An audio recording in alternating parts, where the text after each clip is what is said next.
یصلون علی النبی یا ایھا الذین آمنوا صلوا علیہ وسلموا تسلیما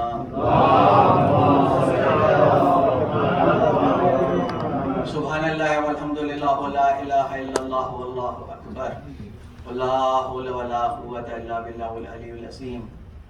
بسم اللہ الرحمن الرحیم۔ میں زیادہ ٹائم آپ لوگوں کا نہیں لوں گا، پر ایک دو ایسی چیزیں ہیں جس کا میں نے یہاں پہ تذکرہ جو ہے ضروری سمجھتا ہوں کہ یہ ایام فاطمیہ ہیں اور یہاں پہ ان کا تذکرہ ہونا چاہیے۔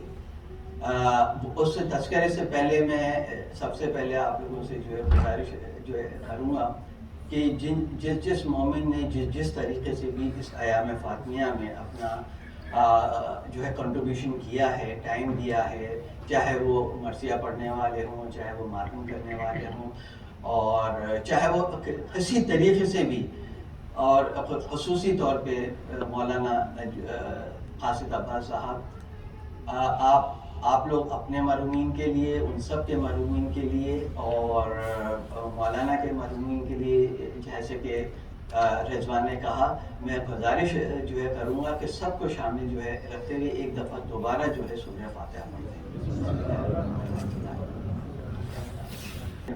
تقی صاحب کے دوست ہیں، میں نام نہیں لینا چاہتا، اور ان کے لیے ہم نے دعا کی تھی، اور ماشاءاللہ سے وہ مومن آج یہاں پہ صحت و سلامتی کے ساتھ اس مجلس میں موجود ہیں۔ بی بی کی خوشنودی کے لیے ایک مرتبہ پرزور صلوات پڑھیں۔ اللہم صلی علی محمد و آل محمد۔ جیسے کہ مولانا نے ذکر کیا تھا کل کی مجلس میں، میں یہ بات اس لیے نہیں جو ہے کر رہا، I just wanted to explain you something۔ میں ایک اپنا تھاٹ جو ہے وہ میں آپ کے ساتھ شیئر جو ہے کر رہا ہوں کہ یہ ایام فاطمیہ کی جو یہ مجالس ہیں، اس کی بنیاد ہم نے راولپنڈی میں 1982 میں پہلی دفعہ رکھی تھی، جس کو مولانا منتظر عباس نقوی صاحب نے علی مسجد میں، آغا صاحب کی، موسی صاحب کی جو علی مسجد ہے سیٹلائٹ ٹاؤن میں، وہاں پہ اس کی ابتدا ہوئی تھی 1982 میں۔ اور ان مجالس کا مقصد یہ تھا کہ بی بی کے حق میں آواز اٹھائی جائے۔ تو یہ 5 مجلسوں کا سلسلہ علی مسجد سے ہم نے راولپنڈی سے شروع کیا تھا، آج اس کو 42 ایئرز ہو گئے ہیں۔ آپ یہ دیکھیں کہ یہ سفر جو ہے 1982 سے جو سفر آج 2021 تک چلا ہے، اس کے اثرات آج آپ دیکھ رہے ہیں کہ پوری دنیا میں حقیقتاً میں آپ کو بتا رہا ہوں کہ جس مقام پہ میں کھڑا ہوں، آپ بھی یہ سمجھتے ہیں کہ میں ایسی قسم کی کوئی دھرم گوئی نہیں جو ہے کر سکتا۔ حقیقتاً یہ 40 سال کا سفر ہے جو آج ہمیں پوری دنیا میں ایام فاطمیہ کے سلسلے میں ہمارے مجالس جو ہے نظر آ رہی ہیں، اور بی بی کے حق میں جس طریقے سے آوازیں اٹھ رہی ہیں۔ تو یہ آپ کو سمجھانا مقصود یہ ہے، شیئر کرنا آپ سے مقصود یہ ہے کہ جنت البقیع کا سلسلہ جو ہم نے شروع کیا، اس کو بھی تقریباً 15 سے 16 سال ہو گئے ہیں، پر یقین مانیں آپ یہ انشاءاللہ تعالی امام زمانہ کے صدقے میں، بی بی کے صدقے میں، مولا کے صدقے میں، وہ دن ہم سے دور نہیں۔ ہم دیکھیں گے کہ جنت البقیع دوبارہ تعمیر ہوگا، اور میں ہمیشہ کہتا ہوں، اس یقین کے ساتھ جو ہے کہتا ہوں کہ ہم اپنی زندگی میں دیکھیں گے ہم وہاں اسی طریقے سے جائیں گے جیسے کہ ہم دوسرے مزارات پہ جاتے ہیں۔ اس سلسلے میں صرف آپ لوگوں سے جو گزارش میری یہ ریکویسٹ ہے، ہے کہ آپ کو پتا ہے کہ ہماری جو آرگنائزیشن ہے یہاں fatimazahra.org، آج تک ہم نے کسی سے 1 پیسے کی فائنینشیل کنٹریبیوشن نہیں لی۔ آپ کو پتا ہے کہ اس کی ممبرشپ جو ہے وہ ممبرشپ ہی دو رکعت نماز حاجت ہے برائے تحفظ مزارات معصومین، اور بھی سکینہ اسلام، بھی زینب اسلام کا روزہ خصوصاً شام میں، اور جنت البقیع کی تعمیر کے لیے۔ تو جب آپ یہ 2 رکعت نماز پڑھ لیتے ہیں، یو آٹومیٹکلی بیکم اے ممبر۔ جب یہ آپ کی عبادات میں یہ نماز شامل ہو جاتی ہے، پھر آپ جانیں امام زمانہ جانیں۔ ہمارا آرگنائزیشن کا آپ کے ساتھ رابطہ یہی ہے کہ روحانی ایک ہمارا رابطہ ڈیولپ ہو جاتا ہے، اور یہ رابطہ روحانی ماشاءاللہ سے اس وقت ہمارے پاس دنیا میں 35 سے 36,000 لوگ ہمیں فالو کر رہے ہیں ہماری موومنٹ موومنٹ کو. پچھلے سال آپ نے دیکھا, پچھلے سے پچھلے سال ہم نے لائٹ اے کینڈل کی موومنٹ ایسے شروع کی, اور پچھلے سال ہر ایک نے دیکھا کہ پوری دنیا میں کہاں کہاں پہ, یورپ سے لے کے افریقہ سے لے کے پاکستان, انڈیا سے لے کے امریکہ تک, کہاں کہاں لوگوں نے اپنے گھروں میں لائٹ اے کینڈل جلا کے, اور بی بی فاطمہ زہرا سلام اللہ علیہا کا اور ائمہ بقی کے لیے انہوں نے اپنے اپنے گھروں میں انڈیویجول پروگرام کیے. تو ماشاءاللہ سے بی بی کا معجزہ ہے. میرا یہ آپ لوگوں سے گزارش ہے, میری ایک آپ لوگوں سے ہیلپ کے لیے میں آپ لوگوں سے یہ چیز کہہ رہا ہوں. یہ پیسہ نہیں, ہمیں آرگنائزیشن کا پیسہ نہیں چاہیے. ہمارا یہ ہے کہ ہم یہ چاہتے ہیں کہ یہ 100 سال ہونے سے پہلے اس انہدام کے ایٹ لیسٹ پوری دنیا میں 500 جگہوں سے ہم نے تہیہ کیا ہوا ہے. یہ میری یہ آواز ہے آپ لوگوں کو کہ آپ لوگ میری ہیلپ جو ہے کریں. میری ہیلپ نہیں ہوگی, وہ آپ اس کاز کی ہیلپ ہوگی. صرف آپ کو اس گائیڈ لائن پہ عمل جو ہے کرنا ہے جو ہم یہاں سے آپ کو گائیڈ لائن دے رہے ہیں کہ 500 جگہوں سے, اداروں سے, انسٹیٹیوٹ سے, آذاخانوں سے, گھروں سے, پوری دنیا میں 7 شوال کی رات کو لائٹ اے کینڈل کے جلوس سے نکالے جائیں, تاکہ پوری دنیا کو یہ معلوم ہو کہ جنت البقیع ہم سب کے لیے, اہل تشیع کے لیے بھی اور اہل اسلام کے جو بھی مومن محمد و آل محمد سے محبت رکھتے ہیں ان کے لیے کتنا امپورٹنٹ ہے. آپ اپنے طور پہ یہ پارٹ پلے کر سکتے ہیں. آپ کے جاننے والے, آپ کے عزاخانوں میں جاننے والے, دیکھیں مجھے کچھ نہیں دینا آپ نے, اپنے آپ کو کچھ نہیں دینا اپنے آپ کو. آپ نے حق ادا کرنا ہے بی بی کا. ہم سب کو ایک دوسرے کے لیے ایک سہارا جو ہے بننا چاہیے. میں آپ لوگوں سے ریکویسٹ چاہیے کہ اس کیمپین کو آگے ہمارے پاس یہ 3-4 مہینے ہیں, پھر رمضان آئے گا, شوال کی وہ ہے, ہمارے پاس ٹائم ہے.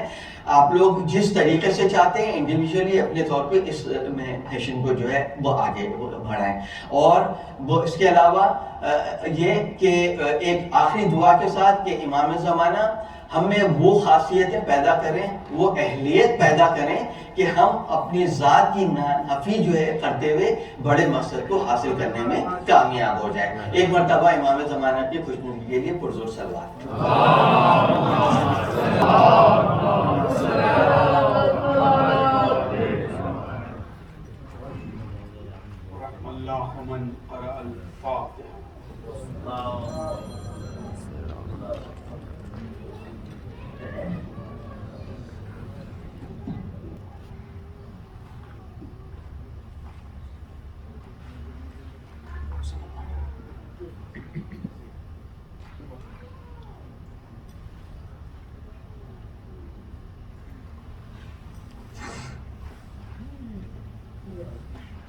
لا حول ولا قوة إلا بالله العلي العظيم.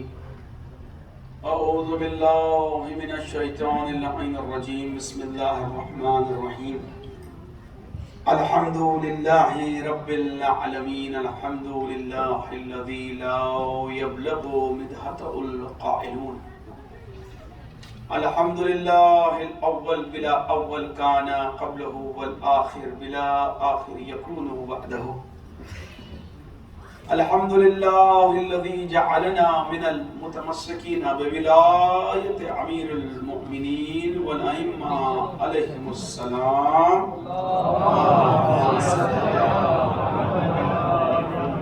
الحمد لله كما هو واحد والحمد لله على كل حال. والصلاة والسلام على أشرف الأنبياء والمرسلين سيدنا ونبينا وحبيب قلوبنا وطبيب نفوسنا وشفيع ذنوبنا مولا ومولى الثقلين جد الحسن والحسين محبوب رب المشرقين مالك قاب قوسين أو القاسم محمد.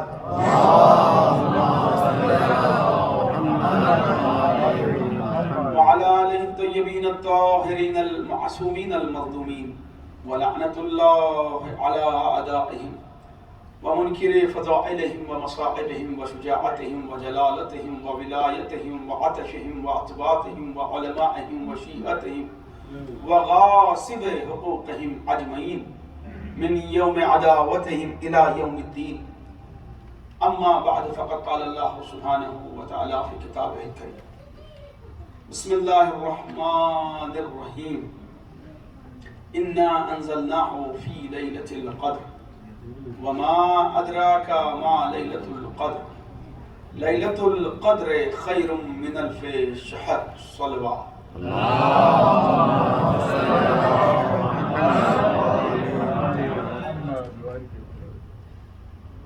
عزیزان گرامی، برادران ایمانی، محبان آل محمد و سوگواران شہزادی کونین، آج بتصدق شہزادی کونین اس برس کی اس سلسلے مجالس کی، اس خمسہ مجالس کی 5ویں مجلس جو انعقاد کردہ من جانب یا فاطمہ زہرا.org الخوئی سینٹر نیو یارک، اس کی 5ویں مجلس آپ کی سماعتوں کے حوالے ہے. اور یقیناً میں بے انتہائی ممنون و مشکور ہوں آپ کی محبتوں کا اور اس انداز سماعت کا، جو مسلسل میرے لیے حوصلہ افزائی کا سبب بنتا رہتا ہے. اور یقیناً وہ جرت، چونکہ عزیزان گرامی ظاہر سی بات ہے کہ اگر سامعین کا ساتھ خطیب کے ساتھ نہ ہو تو وہ کبھی مشکل موضوعات کو چھیڑنے کی جرت نہیں کر سکتا. دنیا پوچھتی ہے کہ داد کا کیا فائدہ ہے.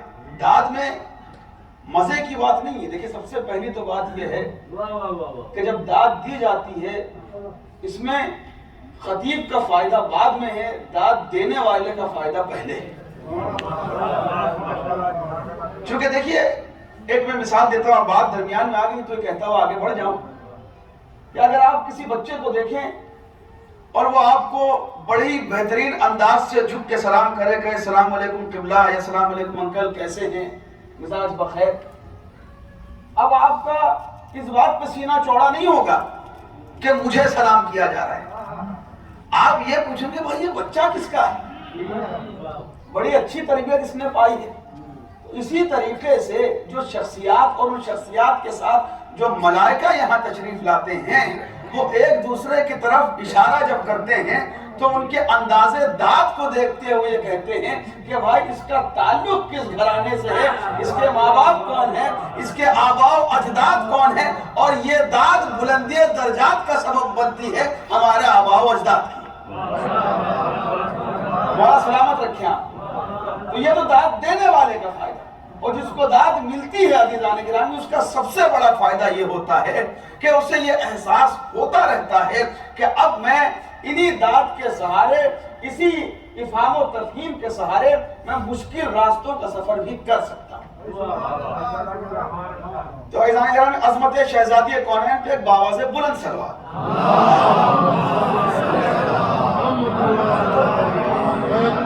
اور یقیناً بارگاہ شہزادی کونین میں شکریہ تو کیا ادا کروں گا مجھے بلانے والوں کا اور مجلس کو سننے والوں کا.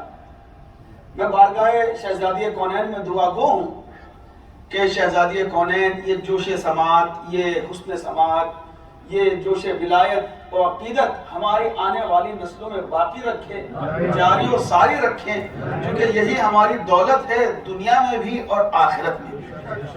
بلکہ میں بار بار یہ کہتا ہوں کہ دنیا میں یہ زیادہ بڑی دولت ہے، دنیا میں یہ زیادہ بڑی دولت ہے، کیونکہ عشق اہل بیت ہمیں کہیں رسوا ہونے نہیں دیتا. اور اگر میرے پاس وقت ہوگا تو اس کے متعلق کچھ چند باتیں میں بیان کر دوں گا یقیناً. کیونکہ یہ لاسٹ مجلس ہے تو کئی چیزیں ایسی ہوتی ہیں کہ خطیب چاہتا ہے کہ اپنے پسندیدہ سامعین کے حوالے ان موتیوں کو کر دے کہ جو اس نے جو کچھ بھی حسب استطاعت سمندر میں غوطہ لگا کر کے وہاں سے جو فضائل کے موتی اس کو حاصل ہوئے ہیں وہ چاہتا ہے کہ جوہریوں تک پہنچائے. اور عزیزان گرامی یہ تو وہ سمندر ہے کہ جہاں خداوند کریم کہہ رہا ہے کہ ہم نے ہر خشک و تر کو اس میں سمو دیا، جس سمندر کا نام ہے قرآن مجید. اور اکثر و بیشتر دنیا کے بلکہ جتنے سمندر ہیں یہ وہ سمندر ہیں کہ جس میں انسان جتنا ڈوبتا چلا جاتا ہے اتنا ہی غرق ہوتا چلا جاتا ہے.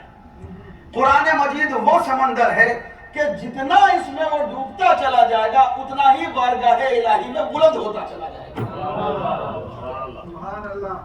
اور عزیزان گرامی یقیناً اور اسی قرآن مجید کے متعلق جو پروردگار عالم نے بات کی تو یہ بھی کہا کہ قرآن مجید وہ کتاب ہے کہ جو ہدایت ہے، ہدی للمتقین، جو متقین کے لیے ہدایت ہے.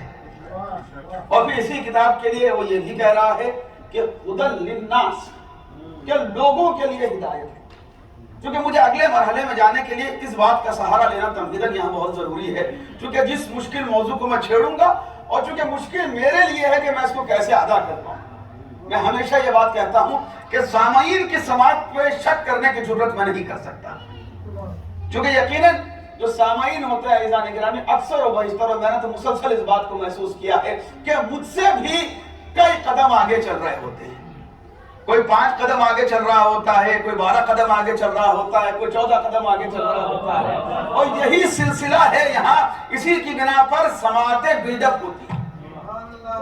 تو عزیزان گرامی اس بات کا سہارا لینا ضروری ہے کہ اگر ہمیں وہاں پہنچنا ہے کہ وما ادراک ما لیلۃ القدر کو سمجھنے کی کوشش کریں گے، ورنہ تو یہ قرآن کا سٹیٹمنٹ ہے وما ادراک ما لیلۃ القدر. لیکن ظاہر سی بات ہے کوشش تو کرنا ہماری ذمہ داری ہے. تو پروردگار عالم قرآن مجید کے لیے کہہ رہا ہے کہ ہدی للمتقین، یہ وہ کتاب ہے کہ جو ہدایت ہے متقین کے لیے. اور دوسری طرف یہ بھی کہہ رہا ہے کہ ہدی للناس، یہ کتاب ہدایت ہے لوگوں کے لیے. تب یہاں اکثر و بیشتر ہمارے جو ہمسن و کمسن بھائی ہیں وہ کبھی کبھی تھوڑا سا کنفیوز ہوتے ہیں اور ایک سوال کرتے ہیں کہ قبلہ یہ بتائیے کیا قرآن مجید میں کسی طریقے کا کانٹرڈکشن یا کوئی تضاد پایا جا رہا ہے کہ ایک طرف تو پروردگار یہ کہہ رہا ہے کہ یہ ہدایت ہے متقین کے لیے، اور دوسری طرف یہ کہہ رہا ہے کہ یہ ہدایت ہے لوگوں کے لیے. اور جب لوگ کہہ دیا تو بات عام ہو گئی، تو پھر متقین کہنے کی کیا ضرورت ہے؟ جب لوگوں کے لیے ہدایت ہے تو اس کا مطلب ہدایت سب پا رہے ہیں، اور یہ کہہ رہا ہے کہ متقین. تو یہ ماجرا کیا ہے، مسئلہ کیا ہے؟